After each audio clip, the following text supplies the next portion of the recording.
Are you going first? No, you go first. I'm not following that act. Well, we're so happy to be here, and we're so happy to see so many young faces, because we know that many of those young faces are, in fact, recipients of financial aid and scholarships.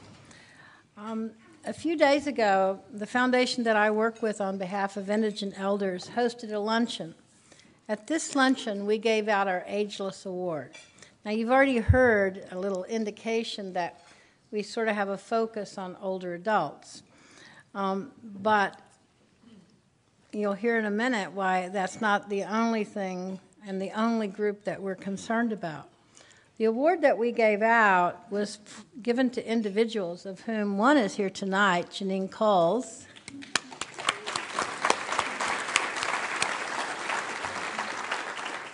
Who exemplify having lived a purposeful life.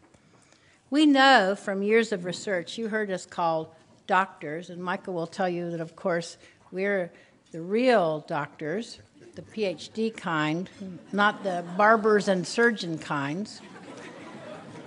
We know from years of research the importance of the pursuit of meaning on the happiness and well-being of individuals.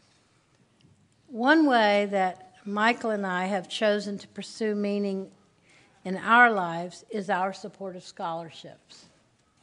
Selfishly, we support scholarships because we expect a good return on our investment.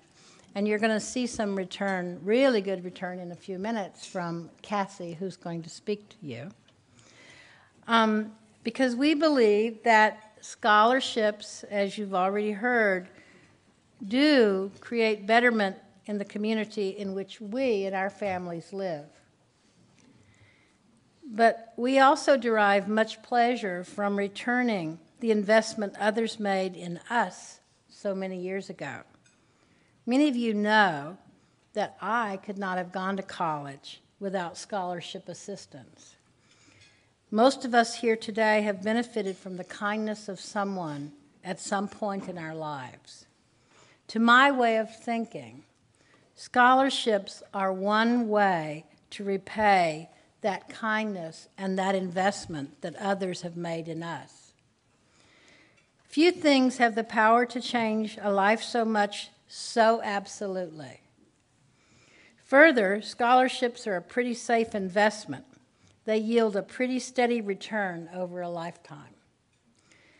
So when taken with the sense of doing something personally meaningful, the leverage that scholarships produce seems like a low-risk, high-reward bet.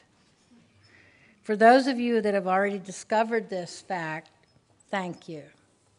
For those of you who yet to have experienced it, please join us. Increase the number of scholarships for students at Portland State University.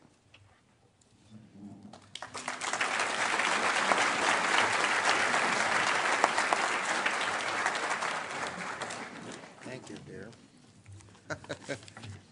That investment works well in marriages, too, so I hear. I don't know whether to talk into this. That's the light, right? I feel that everything, I like Levin, I feel everything's been said. What the heck am I doing here? But I want to, every year, our scholarship we fund a little bit every year to Clackamas and to PSU on the scholarship.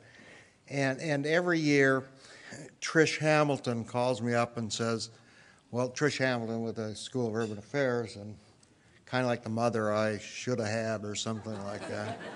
But she's half my age, so that wouldn't work. But she calls me up and says, well, are we going to get checked before the end of... And I always say, well, I don't know. I got my eye on this Lamborghini. And she always talks me out of it. I think, why not a Lamborghini? Why shouldn't I get that little yellow one that's Countach or whatever they are? Well, there's a number of reasons probably why I shouldn't do that. First, Lamborghinis lose value over time. Once you buy it, drive it off the lot, it's not worth the $300,000. It's only worth $200,000. Scholarships grow in value over time. You invest in a scholarship, it only brings more and more to society and to the recipient. We, as Karen said, we invest in scholarships. We don't give scholarships. We invest in them. Second, Lamborghini may well endanger my life. Not to mention other drivers, pedestrians, their pets, and who knows what else may be there. But scholarships will almost certainly improve the lives of the recipients and their families. Third, I'm almost done with this allegorical stuff. Third, Lamborghinis require expensive maintenance. $1,000 oil changes come to mind and things like that. Scholarships pay us and pay society back with interest. And finally, Lamborghinis eventually end up on a scrap heap. Scholarships recipients may end up as Nobel Prize winners, as Pulitzer Prize winners, or my favorite, as being inducted into the Gerontologist Hall of Fame. I don't think there is one, but Karen will get in there, I'm sure. Karen and I actually feel privileged. We feel very privileged to be able to give, to have the amount of money to give to scholarships. And we're privileged to see people like Cassandra, like Cassie Hodges, take what is really a small percentage of the money it costs to go to college. A $3,000 or $4,000 scholarship is a teeny bit of what it does. And neither Karen and I are honorees in this thing. Rather, we're here to honor the recipients who do so much with that little teeny bit of money they get. They've got to, stay alert through classes, go through sticker shock at the library, or not the library, at the bookstore. The library's free, by the way. Well, it's not free, you got to pay your...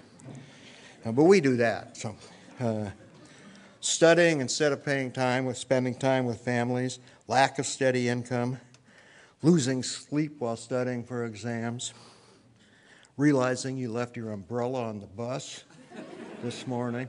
And that's a little real-time thing. When you're at Portland State and you leave your umbrella on the bus, it's easy to get another one. You just go to Lost and Found, tell them you lost your umbrella. And they always say, well, what does it look like? And you say, well, it's black, it's got a handle. And they bring out this whole box of umbrellas. And you go through it till you find the nicest one. And then you can leave it on the bus the next time. So that's just part of the price the recipients pay. We're just so damned happy to be able to do this. And now I'm kind of looking forward to going to the Ford dealer and seeing if that PSU green Taurus is still on sale. Thank you, Cassandra. We would like you to...